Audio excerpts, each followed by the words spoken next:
चलिए आज जरा समय में पीछे चलते हैं, एक ऐसी कहानी की तरफ जिसमें हम देखेंगे कि कैसे प्राचीन भारत का पहला महान साम्राज्य बना। मतलब कई सारे आपस में लड़ते झगड़ते राज्यों के बीच से एक सुपर पावर कैसे उभरी। जी हाँ, ये कहानी है मगध की।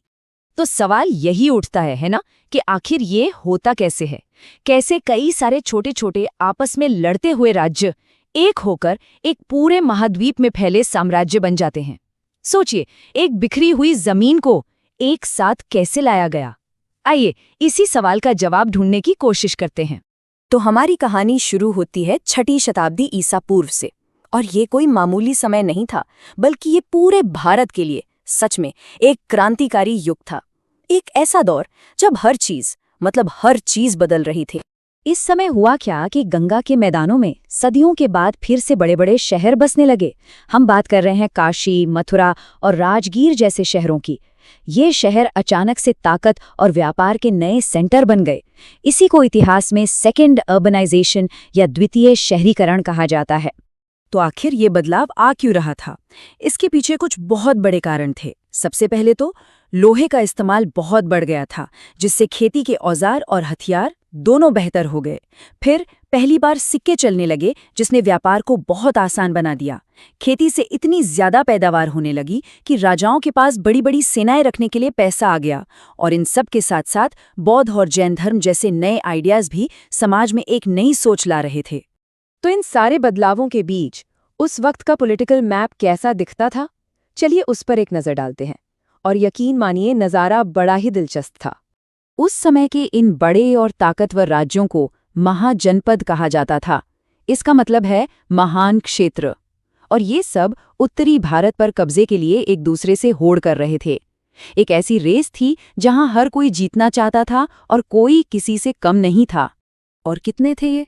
1, 2 नहीं, पूरे 16। सोचिए, 16 ताकतवर राज्य सब के सब सत्ता के लिए आपस में भिड़ रहे थे।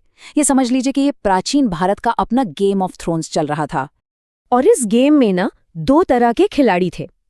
एक तरफ थे राजतंत्र, मतलब जहां एक राजा का हुक्म चलता था, जैसे मगध, कोसल, वत्स में। और दूसरी तरफ थे गणराज्य, जहां कोई एक राजा नहीं बल्कि शासकों की एक पूरी काउंसिल मिलकर फैसले लेती थी, जैसे वज्जी और मल्ल। और अक्सर होता ये था कि ये जो राजतंत्र थे ना, वो कहीं ज्यादा आक्रामक निकलते थे। तो अब आते हैं सबसे बड़े सवाल पर। इन 16 खिलाड़ियों में से आखिर मगध ही क्यों जीता? ऐसा क्या खास था मगध के पास जो बाकियों के पास नहीं था? चलिए मगध की ताकत के इसी रहस्य को समझते हैं। देखिए, इसका जवाब एक चीज में नहीं बल्कि 5 चीजों में छिपा है। पहला, उसकी लोकेशन जबरदस्त थी। दूसरा, उसके पास नेचुरल रिसोर्सेज की भरमार थी। तीसरा, उसकी जमीन बहुत उपजाऊ थी। चौथा, उसकी सेना बहुत ताकतवर थी। और पांचवा, और शायद सबसे जरूरी, उसके राजा बहुत ही ज्यादा महत्वाकांक्षी थे। आइए अब मगध के इन सीक्रेट वेपन्स को थोड़ा और करीब से देखते हैं।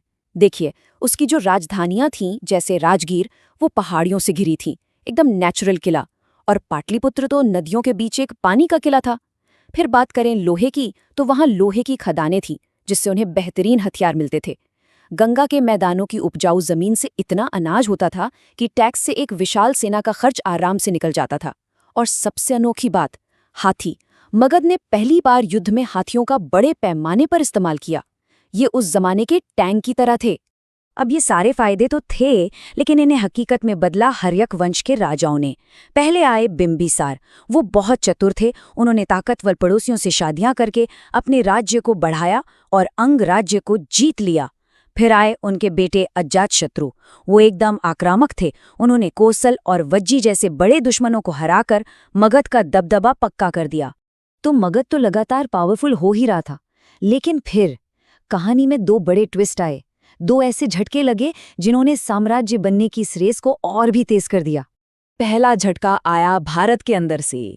ये था नंद वंश का उदय। महापदम नंद के नेतृत्व में उन्होंने लगभग सारे महाजनपदों को रौंद डाला और एक बहुत बड़ा साम्राज्य बना दिया। उन्होंने बड़ी बेरहमी से पूरी ताकत अपने हाथ में ले ली और इसी ने अनजाने में एक और भी बड़े साम्राज्य के लिए स्टेज तैयार कर दिया। और फिर आया दूसरा झटका, इस बार बाहर से। इस टाइमलाइन को देखिए। सब कुछ कितनी तेजी से हुआ। 345 ईसा पूर्व में नंद साम्राज्य बना। ठीक उसके कुछ साल बाद 326 ईसा पूर्व में सिकंदर भारत आ धमका, और जैसे ही वो गया 322 ईसा पूर्व में एक नई ताकत ने जन्म लिया, मौर्य वंश। अब सिकंदर का हमला भले ही कुछ वक्त के लिए था, लेकिन इसका असर बहुत जबरदस्त हुआ। उसने उत्तर पश्चिम के छोटे छोटे राज्यों की कमर तोड़ दी। इससे वहां एक पावर वैक्यूम यानी एक खालीपन सा बन गया। अब कोई था जो इस खाली जगह को भर सकता था। साथ ही पश्चिम के साथ व्यापार के नए रास्ते खुले और पहली बार भारत और ग्रीस का सीधा कल्चरल कांटेक्ट हुआ। तो चलिए अब इस कहानी के क्लाइमैक्स पर चलते हैं। देखते हैं कि इन सब घटनाओं ने मिलकर कैसे भारत के पहले महान साम्राज्य को जन्म दिया। इस पूरे उथल-पुथल के माहौल में एक नौजवान सामने आया जिसका नाम था चंद्रगुप्त मौर्य, और उनके साथ थे उनके सलाहकार महान चाणक्य। इन दोनों ने मिलकर इतिहास के दिए इस मौके को भुनाने का फैसला किया। और चंद्रगुप्त ने 2 ऐसी जीतें हासिल की जिन्होंने सब कुछ बदल दिया। पहले उन्होंने नंद वंश के आखिरी राजा धनानंद को हराकर मगध की राजधानी पाटलिपुत्र पर कब्जा कर लिया। मतलब मगध की पूरी ताकत अब उनके हाथ में थी। और फिर उन्होंने सिकंदर के सबसे बड़े जनरल सेल्यूकस निकेटर को हराया, जिससे आज के अफगानिस्तान तक का विशाल इलाका भारत का हिस्सा बन गया। तो अब जरा इस बदलाव के पैमाने को देखिए। पहले क्या था? 16 अलग-अलग महाजनपदों में बटा हुआ एक देश। और बाद में क्या बना? हिमालय से लेकर दक्षिण भारत तक फैला एक विशाल एक मौर्य साम्राज्य। और इस सब के पीछे थी चाणक्य की एक महान सोच।